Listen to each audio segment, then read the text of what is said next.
Hi everyone, my name is Belinda Zakrzewska, and I'm an assistant professor in marketing at the University of Sussex Business School.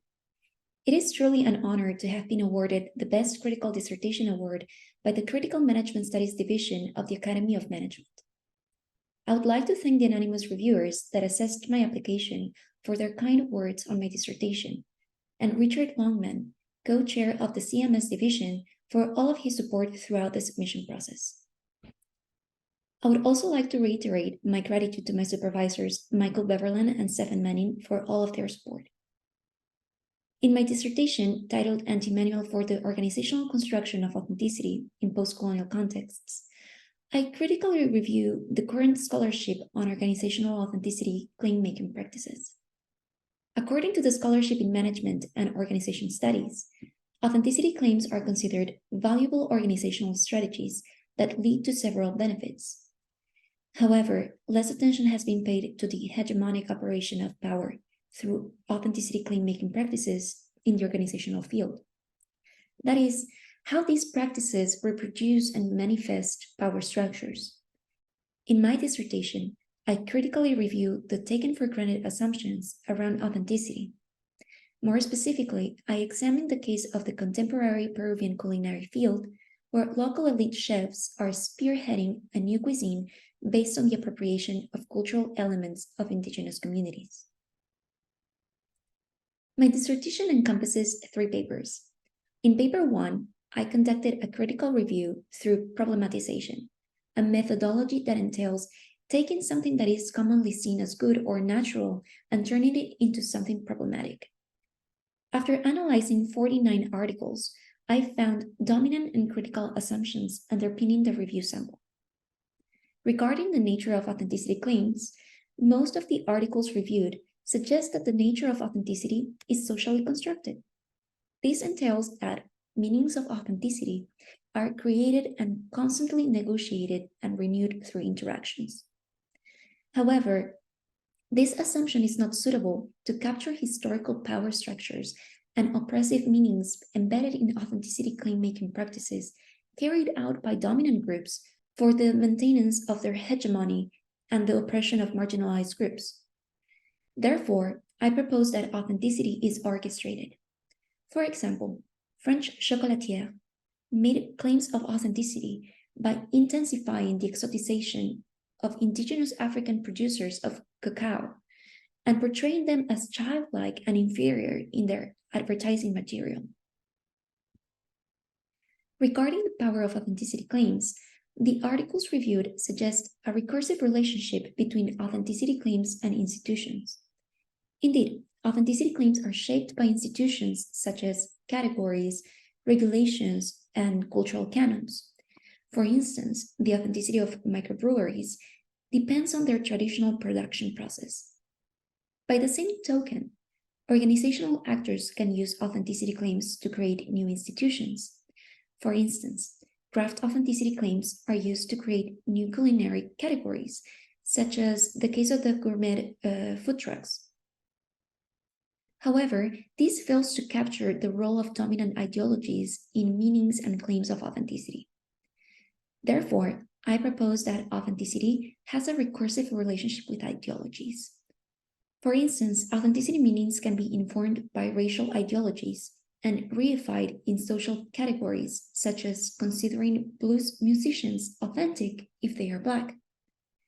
Regarding the instrumentality of authenticity claims, the articles reviewed depict authenticity claims as a tool for benefits, such as obtaining competitive advantage, getting higher consumer ratings, and establishing price premium. However, this fails to address how authenticity meanings and claim-making practices can also be harmful to marginalized groups and their culture, such as instances of the appropriation and commodification of marginalized cultures by dominant groups. Regarding my empirical papers, let me briefly speak on paper 2 before I delve into paper 3.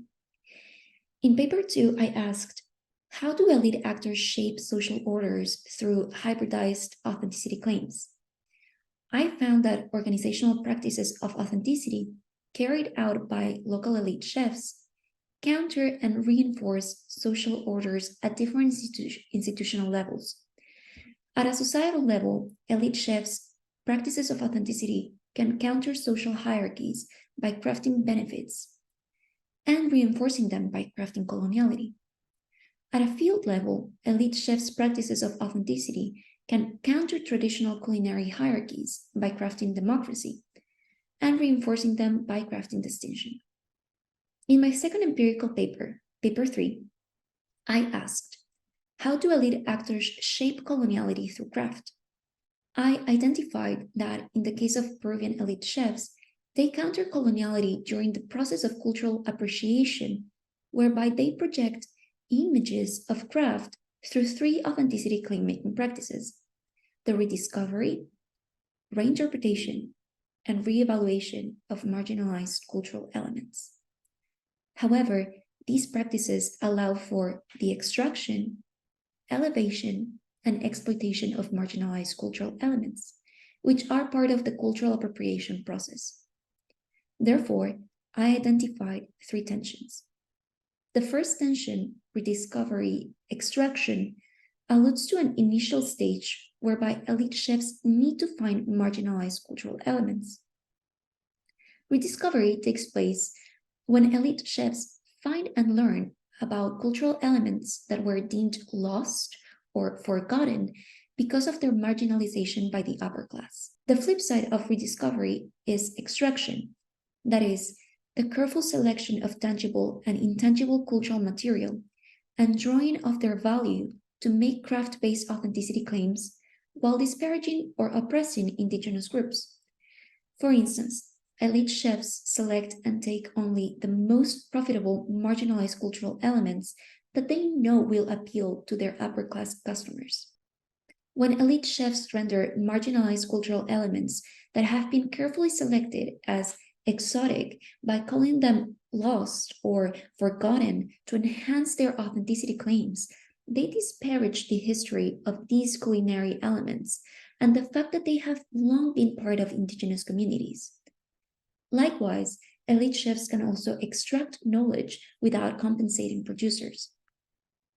The second tension, reinterpretation elevation, refers to the making of the new Peruvian cuisine based on the found cultural elements. Reinterpretation is the reconceptualization of existing attributes and features according to the new context where they are introduced. For instance, some chefs rely on their artistry to express themselves on a plate and reinvent traditions. Here, cultural elements of local communities are combined with creativity to plate unique culinary inventions. The flip side of reinterpretation is elevation, that is, the westernization of marginalized cultural elements for their acceptance as part of the fine dining scene. This entails balancing the exoticism of the rediscovery cultural elements so that they are framed as somewhat familiar, recognizable, and controllable, while still being portrayed as exciting and desirable. Therefore, elite chefs make food more pleasant while stripping away their cultural meaning and sidelining the voices of indigenous people. This is the case of the guinea pig that tends to be cooked and served whole in communities in the Andes. However, some elite chefs hide the meat inside ravioli, dumplings, or tacos. The last tension, revaluation, exploitation, underscores the elite chef's endeavors to promote those elements.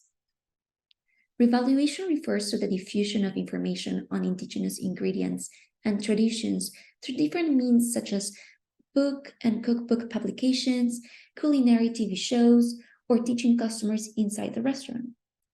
The flip side of revaluation is exploitation, that is, misusing claims regarding cultural elements and indigenous people. For instance, some chefs use the racial identities of producers to boost the authenticity of the ingredients they use in their cuisine. Although each paper deals with a set of contributions, the overall aim of the dissertation is to shed light on the tensions that result from the hegemonic operation of power through authenticity claim-making practices in the organizational field. For more information on my dissertation, please see the description box below. Thank you.